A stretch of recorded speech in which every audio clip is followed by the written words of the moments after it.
Kaum muslimin, saya bertanya kepada bapak ibu semua, Dajjal sekarang sudah keluar apa belum?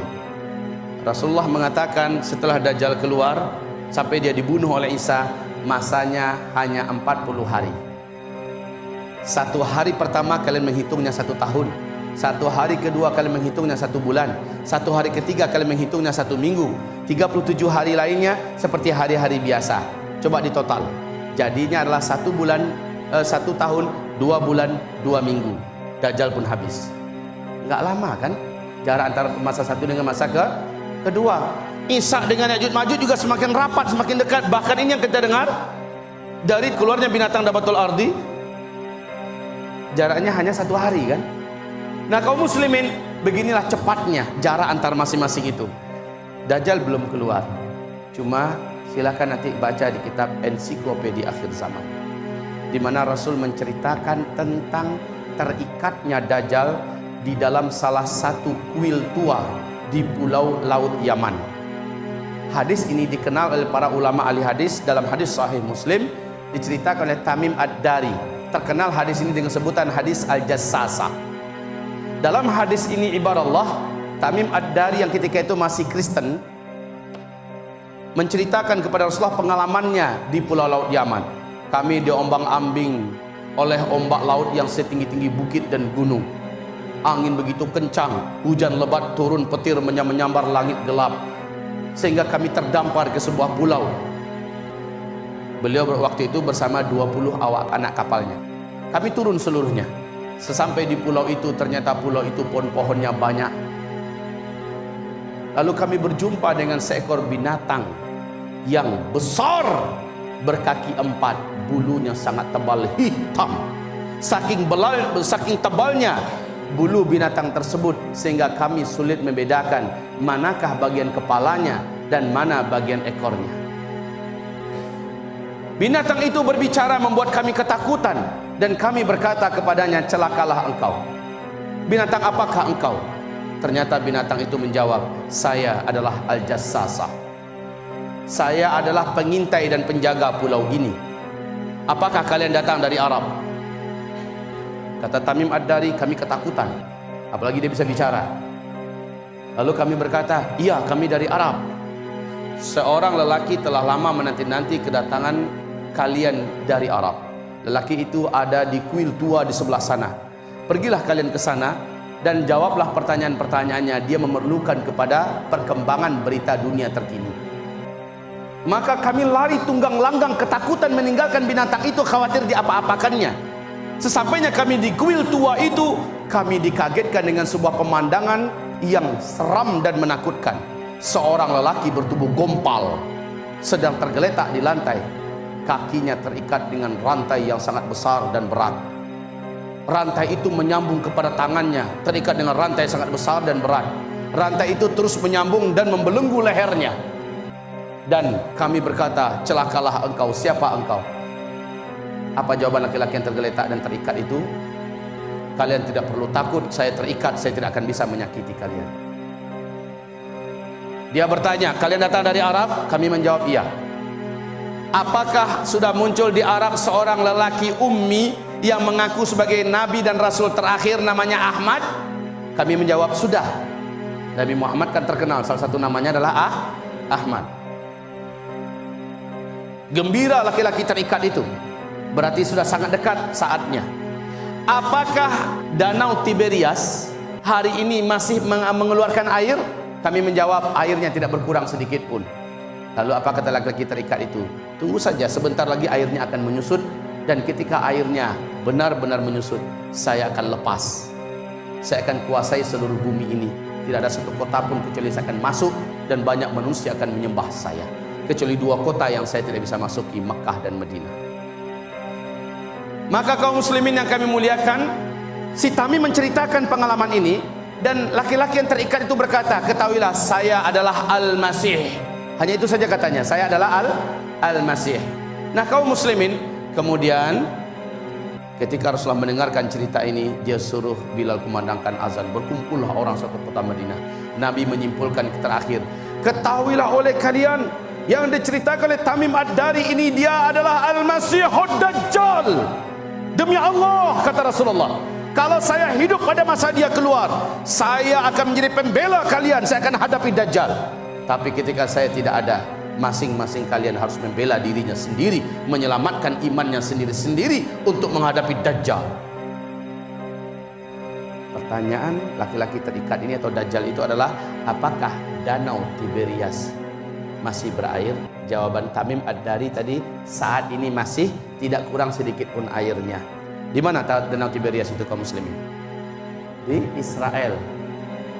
Nah, kaum muslimin yang kami muliakan, air ini, kaum muslimin, sejak beberapa tahun terakhir ini menggegerkan dan mengguncang pemerintahan Israel.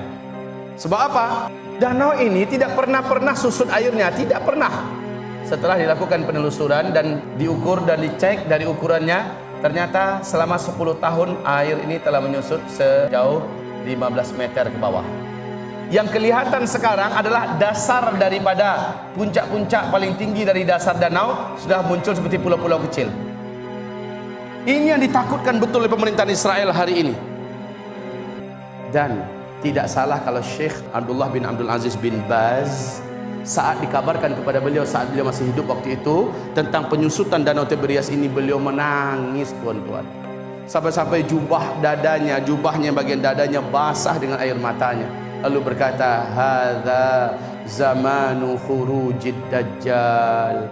Ini adalah zaman di mana kita hidup, Dajjal itu akan keluar, Dajjal itu akan lepas. Wallahi, saya yang berbicara dan tidak pula tuan-tuan semua, tidak ada yang akan selamat imannya jika berjumpa dengan Dajjal, pasti akan kafir. Dan kata Rasulullah, jika ia sudah kafir ketika Dajjal muncul, jika ia sudah beriman kepada Dajjal, sampai mati pun dia tidak akan pernah beriman selama-lamanya, dan dia akan kekal di neraka selama-lamanya. Dan sepertiga total umat Nabi nanti akan sujud menyembah Dajjal. Makanya Rasulullah mewanti-wanti kepada kita kaum muslimin, bagaimana cara melindungi diri dari fitnah Dajjal ini, bagaimana agar selamat dari kejahatan Dajjal ini. Diajarkan betul dengan spesifik oleh Rasulullah sallallahu alaihi wasallam. Nah, ibarat Allah yang kami muliakan, kenapa saya bela-belain bawain kitab ini berat-berat sampai ke Sydney, sampai ke luar negeri, sampai ke Makkah pun saya bawa kitab ini ketika mempresentasikan ini. Sebab di sini ada urutan-urutan kejadian dan bagaimana antisipasi dari masing-masingnya. Agar kamu selamat dari Dajjal, kata Rasulullah, lakukanlah ini, upayakanlah ini, amalkanlah ini, hafalkanlah ini, bacalah ini, larilah ke sini. Nabi mengajarkan. Sebagaimana Nabi mengajarkan apa-apa yang akan terjadi menjelang Dajjal keluar, dan banyak rontok iman-iman umatnya, supaya imannya bertahan, amalkan ini, kerjakan ini. Nabi menganjurkan kepada kita. Maka kaum muslimin yang kami muliakan, dua buku ini selalu kita bawakan supaya umat nanti bisa melihat, nggak hanya sekedar dengar omongan.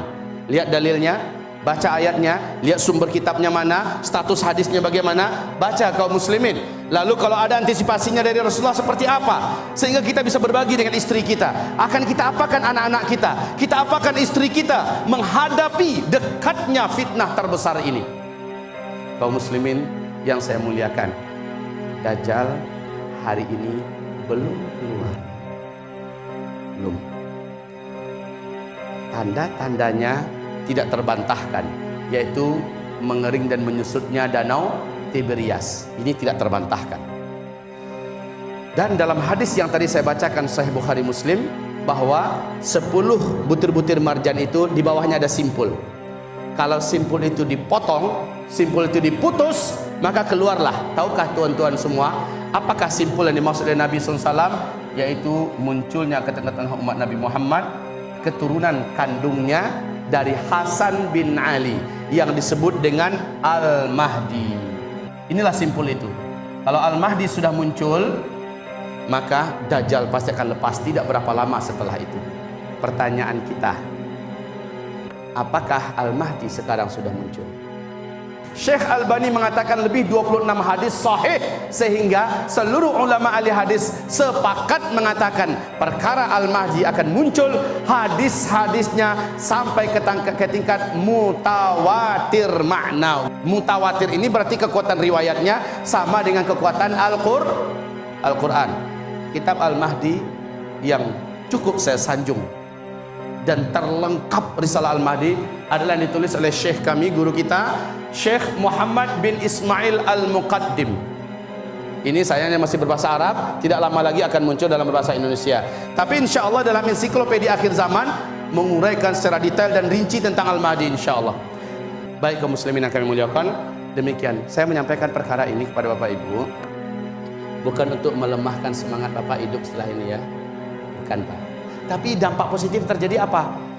Tak lama lagi terbentang dunia ini, dan usia saya yang ada adalah waktu yang paling tepat memperebutkan segala hal yang mungkin untuk memberatkan timbangan amal soleh saya di akhirat. Wahai hamba-hamba Allah, demikian yang dapat saya sampaikan hari ini. Semoga Allah mengampuni saya dan kita semua dari masa lalu kita yang begitu lalai dan longgar. Hamba-hamba Allah yang kami muliakan, semoga apa yang saya sampaikan menjadikan bapak-bapak, ibu-ibu semuanya bersemangat berkorban dengan hartanya. Saudara kita di Palestina, saudara kita di Syria saat ini mempertanyakan di mana kita, maka tunjukkan bahwa kita ada. Menyumbanglah, berinfaklah. Biarkan DKM yang mengurusnya kemana mau dikirimkan. Percayakanlah niat kita telah Allah sampaikan ketika kita mengeluarkannya. Baik, semoga kita Allah pertemukan lagi di masa yang akan datang. Demikianlah, nastaghfiruka ya Allah, natubu ilaik. Subhanakallahumma wa bihamdika asyhadu an la ilaha illa anta astaghfiruka wa atubu ilaika. Wassalamualaikum warahmatullahi wabarakatuh.